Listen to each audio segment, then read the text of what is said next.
In 1890, this facility was built. It was the reform era of the prison system, and it was believed that you should be able to reform prisoners and teach them, and then be able to let them out in public after their sentence was completed. And we are actually in the sheriff's residence at the time. The area we're in would have been the kitchen, and across in front of me would have been the dining area.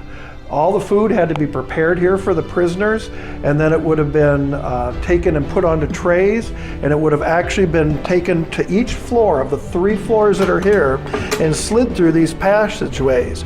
This goes back into the holding facility, and then from that other side, a deputy would pick it up and take it to the cell where it belonged. They could learn reading and writing. The industrial age is taking place. We have a great workforce needed out there, and to rehab a prisoner was the ideal situation.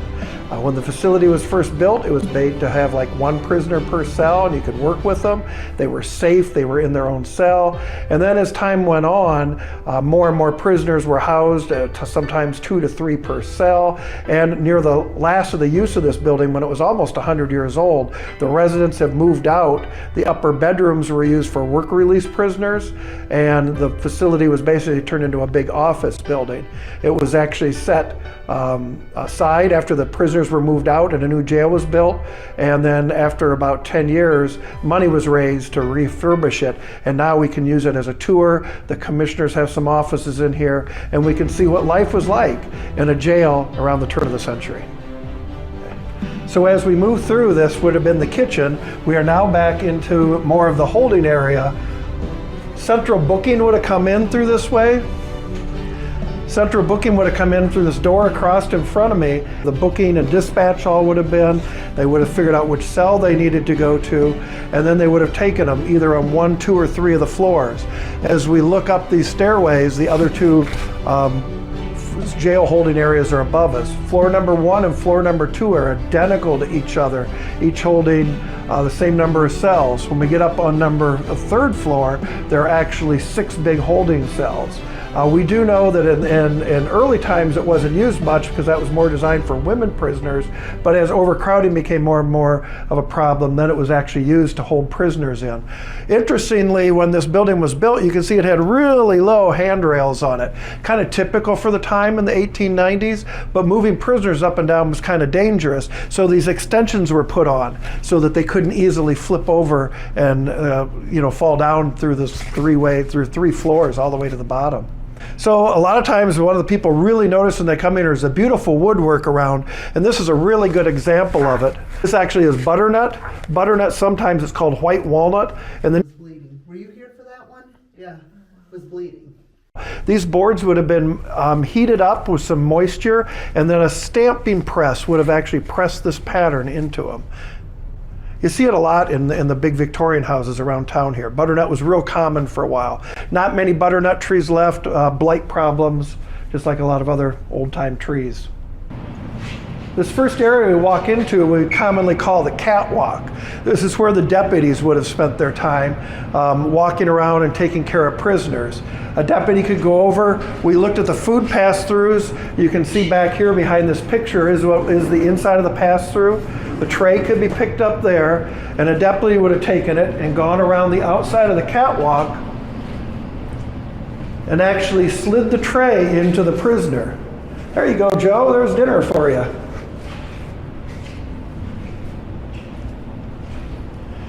During the construction of this, there weren't the really heavy windows and stuff like in modern homes, and it would get very cold back here. We didn't have a common modern heating system like we did.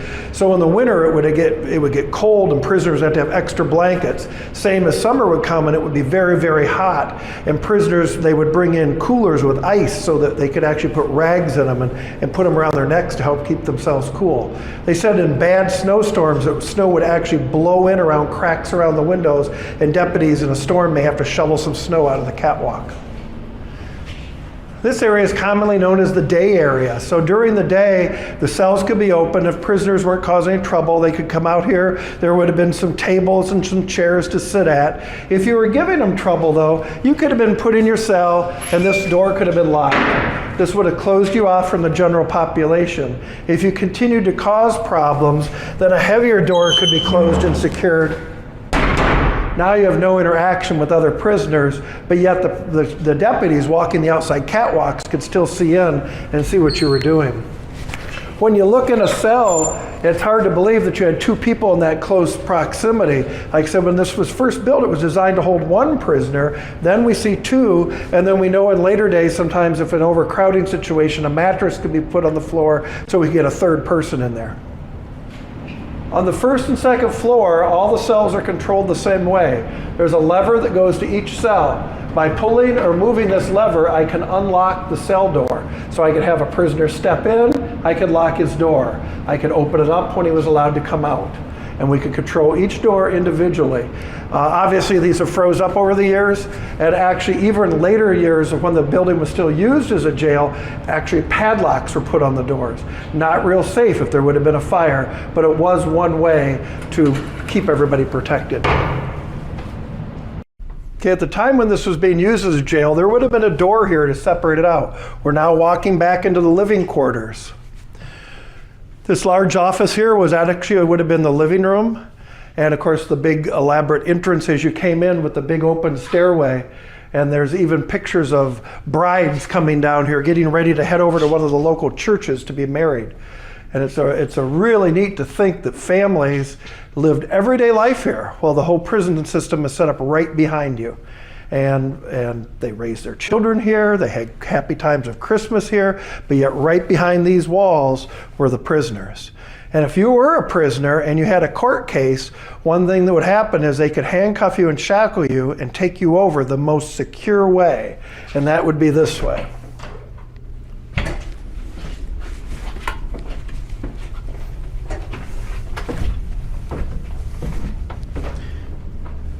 So we're now in the basement of the jail.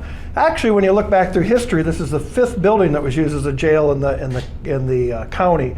Initially, prisoners were housed in people's homes, and then there was some warehouses down along the river that were used for jails, and then over on lot number 9, which is on the hillside kind of behind the Fremont Elks, was a jail there, and then the jail that is in the courthouse, in the basement of that we commonly call the dungeon, and then a very large jail, big 4-cell jail behind the courthouse, and then this building.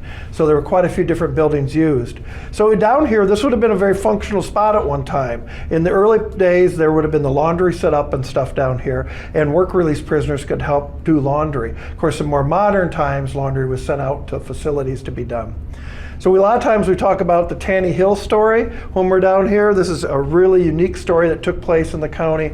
A young man by the name of Samuel Tanny Hill had committed quite a bit of crime, originally from the Marion area, but he ends up in Sandusky County one night, and about 2 in the morning he goes into a little teeny diner called The Hut on State Street.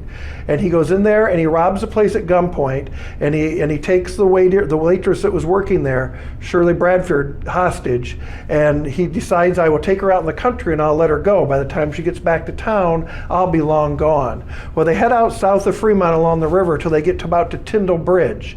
He's going to claim that she went after his gun, so he took a tire iron and he beat her and threw her over the bridge. Her body was found down by the river the next day. They were looking for Tanny Hill and couldn't find him, and finally they find out that he was arrested out in the state of Kansas, and he's brought back here to serve time. Actually, while he's here, he actually breaks jail and wrecks a couple cars and is caught and brought back and locked up again, and then he is found guilty of murder, and he's sentenced down to the state penitentiary in Columbus, where he actually stays down there for a couple years until the electric chair, he gets put on the electric chair, Old Sparky. So this is the passageway down to the tunnel. The tunnel serves a couple purposes. One, it was a great way to run the steam lines from one building to the other. The big boilers in the courthouse could help heat the sheriff's residence and the jail. And then also at one time all the cables went through here from the old telephone systems and stuff. But one nice thing was it was a really safe way to bring prisoners over. You can have them handcuffed and shackled, you're not going outside at all, they're still in a secure area. As we walk through here, one thing to remember is we pass between the jail behind us, and as we head to the courthouse, this area above us would have been the typical spot where the gallows would have been set up. There were 3 hangings in the county, and they would have been in the gallows yards above us.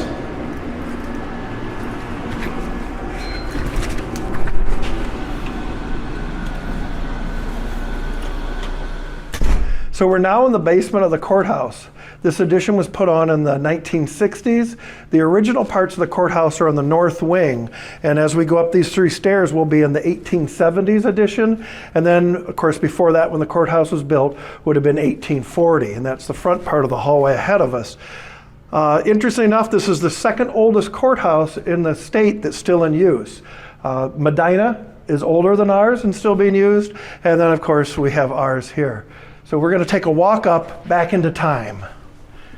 As we walk back into the older part of the building, it's an interesting story that a gentleman by the name of Thompson had been arrested, and we know a little bit about him. We don't know a lot about other residents, but Thompson actually was arrested for murder and was housed over in the jail on Lot 9. He broke out of there. Actually, it was a wooden jail, and he kind of dug his way out, and he escaped, and he ended up in the little town of Woodville. And then he was caught, and he was brought back again. Then the second time he escaped, he made it all the way to Illinois, and they brought him back from there. And this building was under construction at the time. It's early in the 1840s. The upper floors aren't finished yet, but we do know he became the first resident in the jail. It's kind of interesting to find out. We found out more about him in the fact that he was housed here for several months, locked in one of these cells we're going to see, and then finally was taken out to be hanged. The report from the doctor was before the hanging, they came in and checked him out. He was very pale and was malnutritious and stuff, and you're going to see why in a second. So as we step up these stairs, we actually head back into time, what it would have looked like in a dungeon in the 1840s. Notice the extremely low archways and the massive stone walls.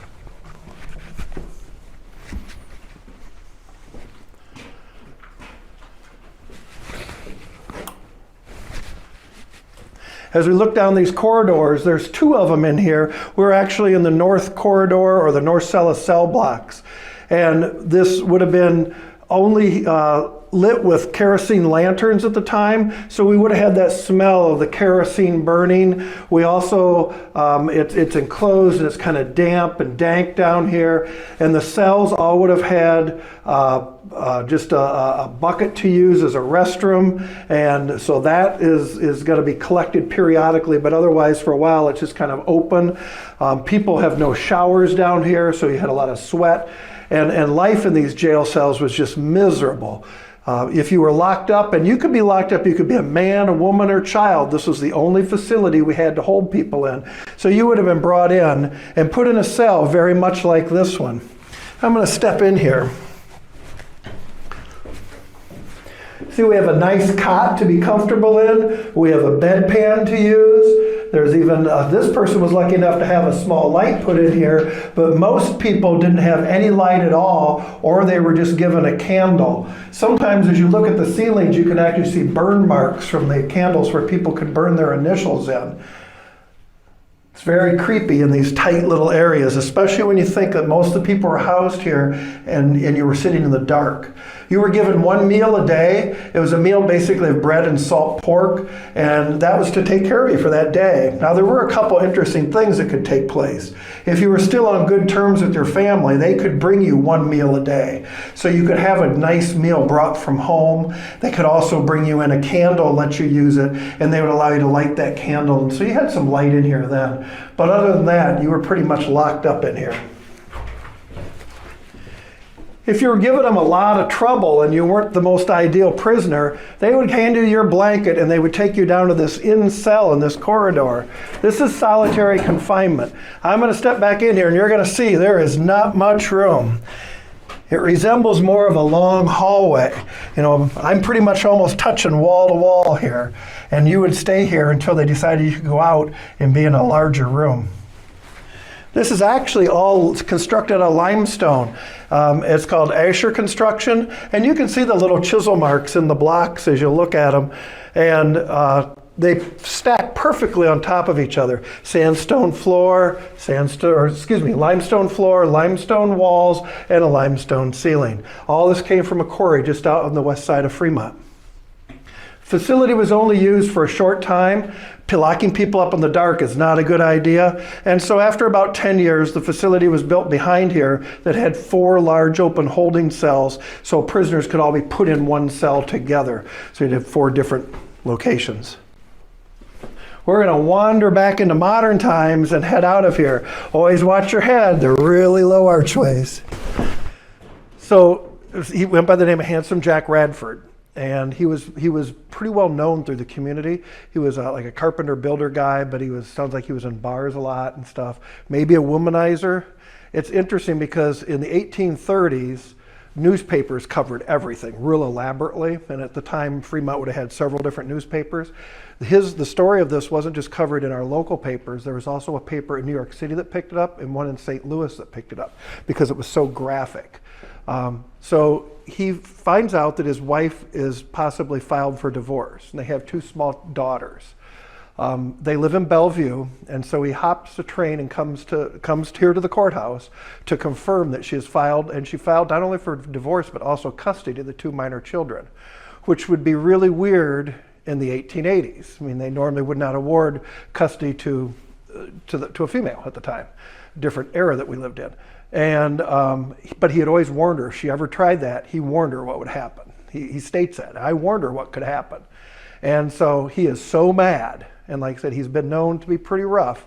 He jumps a freight train headed back east. So he goes heading back to Bellevue, and he jumps off the train on the street that he lived on. Well, up the street from his house were the Greenslades, and those were his in-laws. He goes to his house and he picks out a revolver, and he starts heading up to the Greenslade house. Mrs. Green, so his wife, Mrs. Radford's there with the 2 daughters and her mom. Mr. Greenslade wasn't around, and they see him coming up the street, so they get scared. And they lock the door, and they go into hiding in the house.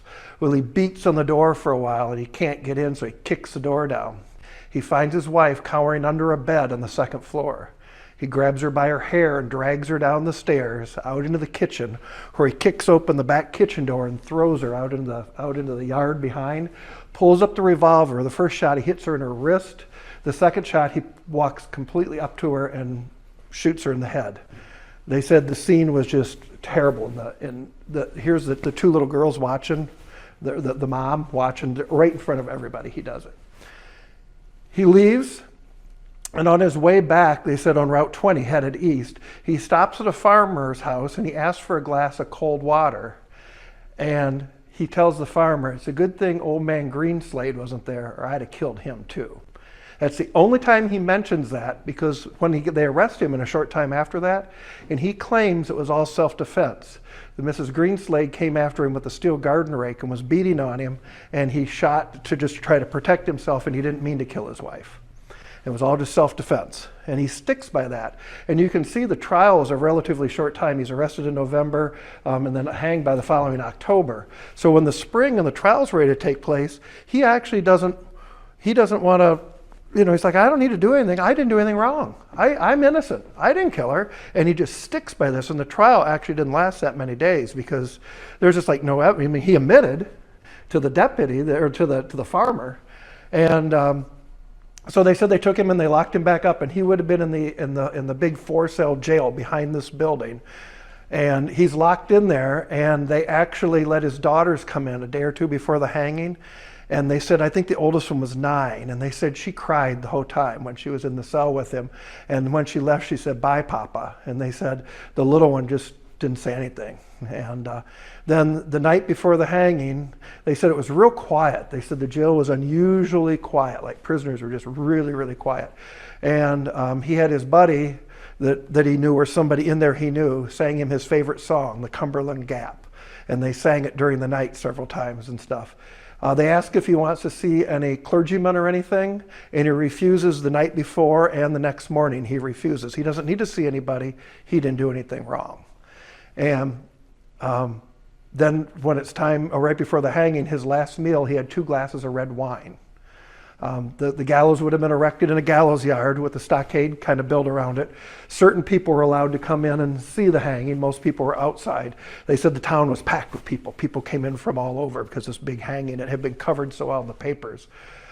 He's brought out with a man on each side of him. He's actually, they said, shackled with extra leg weights added. They walk him up here and they get him turned around and they're ready to put the noose and the black bag over his head. Sheriff Pullman standing back by that back lever back there along the back, and the deputy on each side.